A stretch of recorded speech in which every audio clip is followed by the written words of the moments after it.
Okay, greetings everyone. This is the Sane Society Channel.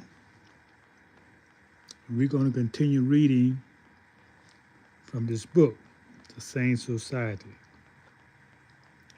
So we're in the last paragraph on page 15. What is the incidence of mental illness in the various countries of the Western world? It is a most amazing fact that there are no data which answer this question. While there are exact comparative statistical data on material resources, employment, birth and death rate, there's no adequate information about mental illnesses. At the most, we have some exact data for a number of countries like the United States and Sweden, but they only refer to admissions of patients to mental institutions, and they are not helpful in making estimates of the comparative frequency of mental illnesses. These figures tell us just as much about improved psychiatry care and institutional facilities as they tell us about increase in incidence of mental illnesses. The fact that more than half of all hospital beds in the United States are used for mental illnesses patients, of whom we spend an annual sum of over $1 billion, may not be an indication of any increase in mental illnesses, but only if an increase in care. Some other figures, however, are more indicative of the occurrences of the more severe mental disturbances.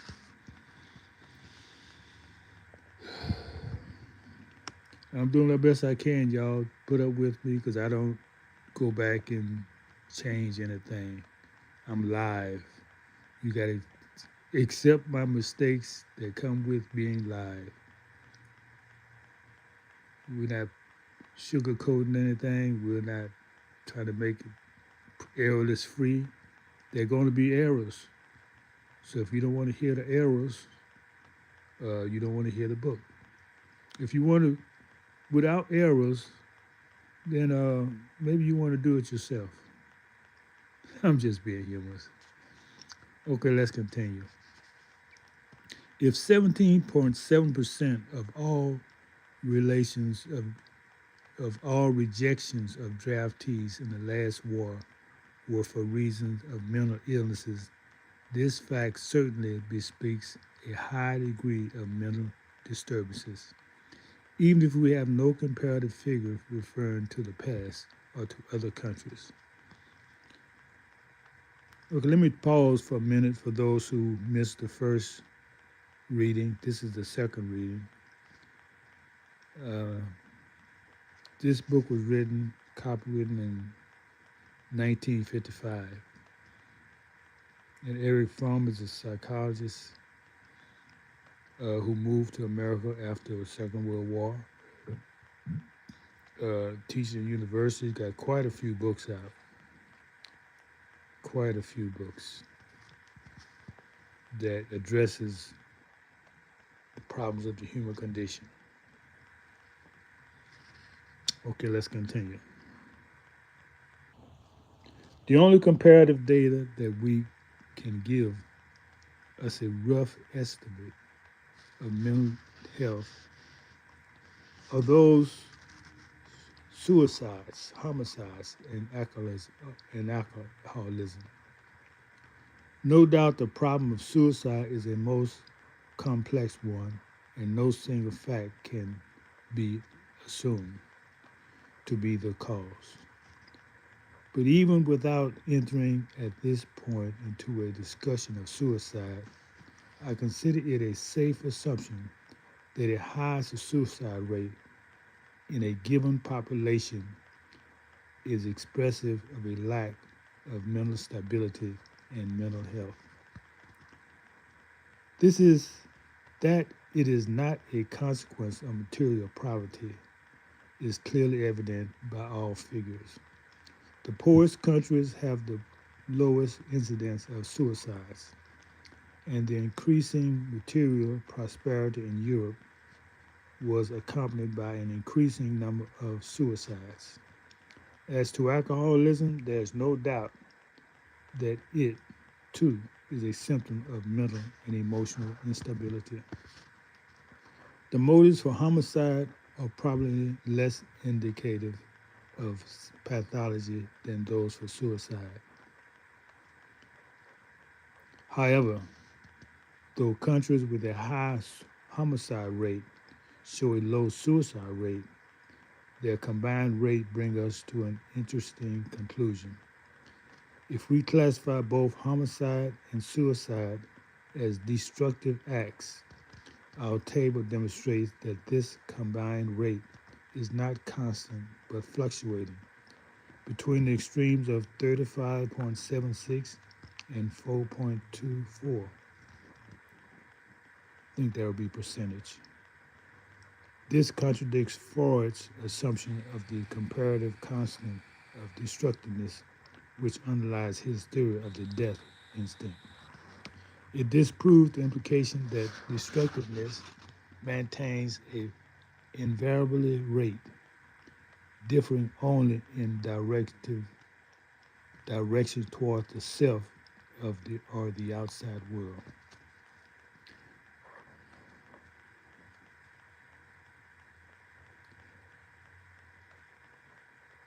The following table shows the incidence of suicide, homicide, and alcoholism for some of the most important European and North American countries. Now, this table is a rate based on per 100,000 of adult population. To give you an example, the country Denmark, suicide 35.09. That's in a population of 100,000, 35.09% are suicides. And for Denmark, homicide is 0.67%. Switzerland, suicide 33.72. Homicide 1.42. Finland, suicide 23.35. Homicide 6.45.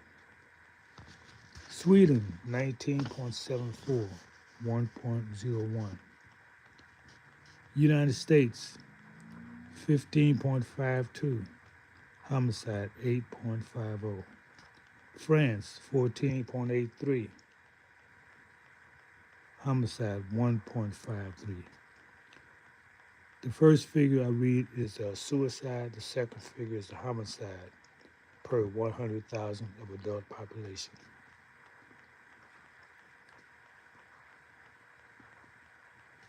France, 14.83, homicide 1.53. Portugal, suicide 14.24, homicides 2.79. England and Wales, suicide 13.43, homicide 0.63. Australia 13.03, homicides 1.57. Canada 11.40, homicide 1.67.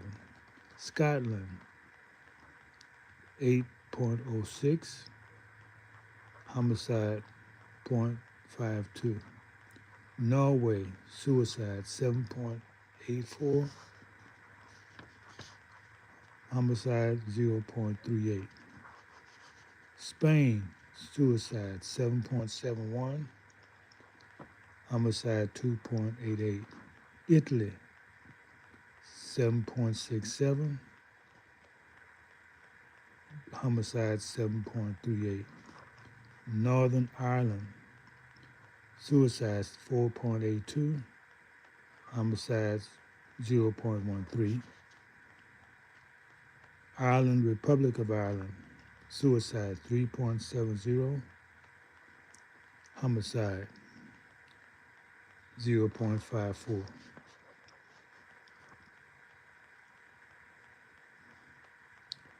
Okay, this is a chart of destructive acts, homicide and suicide combined.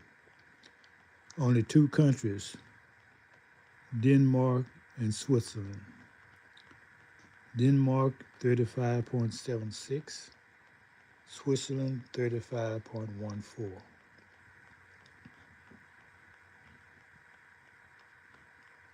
So these are the two countries in Europe that has the most suicides. As I said, this was about 70 years ago.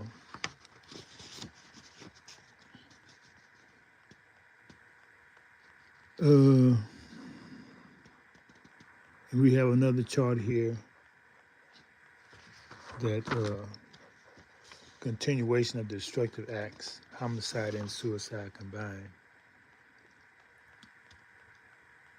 And it's closely aligned to the suicides.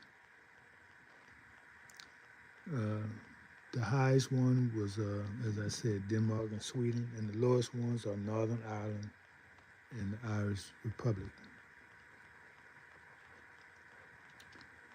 Another chart, table 3, is the number of alcoholics. The highest is the United States, 3,952 per 100,000 populations in 1948.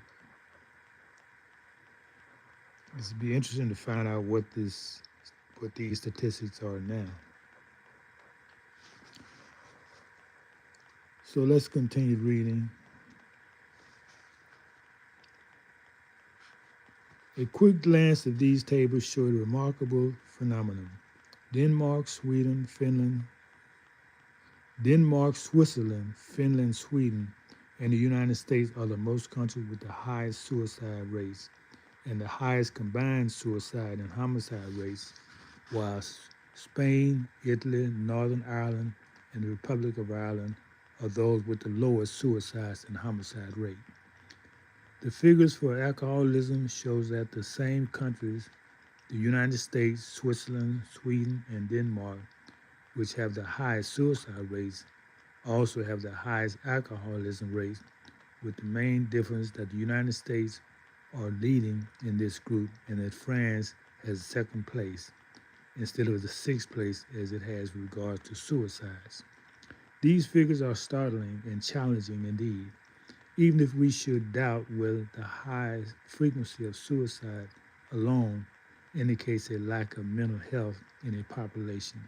The fact that suicides and alcoholism figure largely coincide seems to make it plain that we deal here with the symptoms of mental unbalance.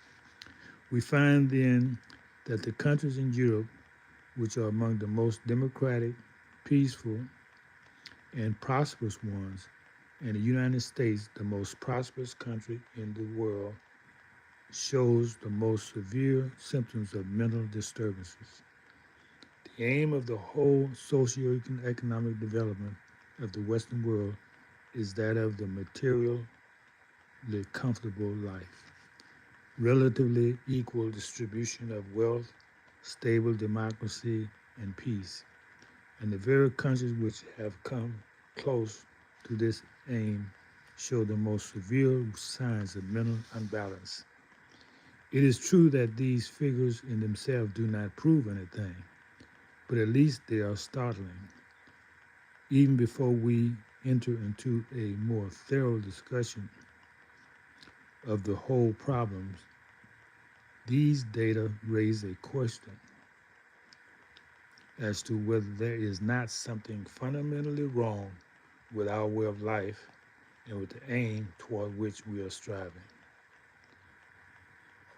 Could it be that the middle class life of prosperity, while satisfying our material needs, leave us with a feeling of intense boredom, and that suicide and alcoholism are pathological ways of escaping from this boredom?